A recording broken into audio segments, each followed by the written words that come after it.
Sacrifice without support. Philippine volleyball stars deserve better. Hanggang kailan masasayang ang talento ng Pilipino?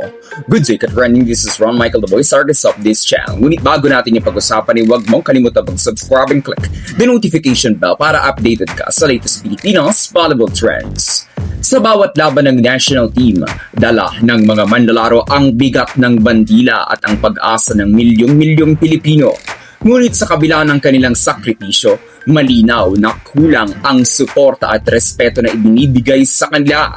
Sayang ang talento kung patuloy silang bibigyan ng maikling oras ng paghahanda, walang allowances at coaches na hindi man lang nakakatanggap ng sahod. Hindi maitatanggi na mayroon tayong malakas na core players, ngunit marami sa kanila ang umaatras dahil sa issue ng pamunuan ng volleyball sa Pilipinas. Ang resulta ay hindi pinipili ng mga manlalaro na irepresenta ang bandila dahil hindi naman nila nare-receive ang dapat na suportang kailangan nilang matanggap gayong magsosuot sila ng jersey ng Pilipinas. Dagdag pa rito, maraming manlalaro ang hindi binabayaran ng kanilang mga teams kapag pinili nilang maglaro para sa national team. Of course, maliban na lamang sa Rebisco teams na patuloy na nagbibigay ng sahod kahit na nasa international duties ang kanilang mga manlalaro. Kaya naman ito ay malinaw na sakripisyo.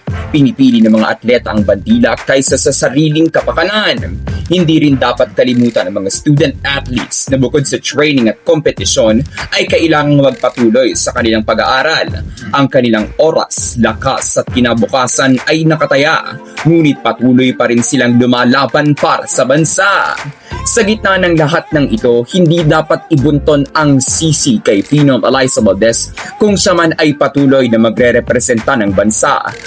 Ang kanyang desisyon na irepresenta muli ang Pilipinas ay hindi para takpan ang mga pagkukulang ng pamunuan, kung hindi para sa Pilipinas mismo. Sa bawat pagkakataon na siya ay nagsusuot ng national team jersey, ipinapakita niya ang malasakit at dedikasyon na magbigay dangal sa bayan.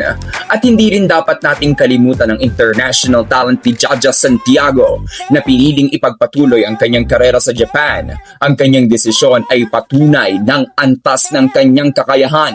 Isang world-class player na kinikilala sa ibang bansa. Ngunit sa kabilang banda, ito rin ay salamin ng kakulangan ng tamang suporta at oportunidad dito sa Pilipinas. Kung mas maayos ang sistema, hindi ba't mas marami pang Jaja Santiago ang mananatili at maglalaro para sa bayan?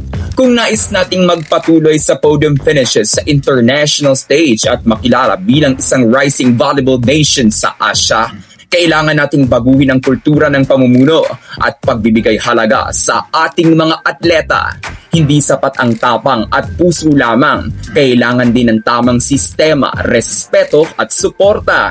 Sa huli, ang panawagan ay malinaw. Bigyan ng mas mabuting pagtrato ang ating mga manlalaro. Dahil sa bawat spike, block at receive, hindi lang sila naglalaro para sa sarili nila. Sila ay lumalaban para sa Pilipinas. Hanggang kailan natin hahayaang masayang ang talento ng ating bansa? I-comment nyo ang inyong saloobin ka-trending dahil ang boses ng volleyball community ay kasing lakas ng bawat sakripisyo ng ating mga manlalaro. So that's it for today's video ka-trending. Do not forget to subscribe and click the notification bell para updated ka sa latest ganap ng women's volleyball sa Pinas. Thanks for watching. Bye for now!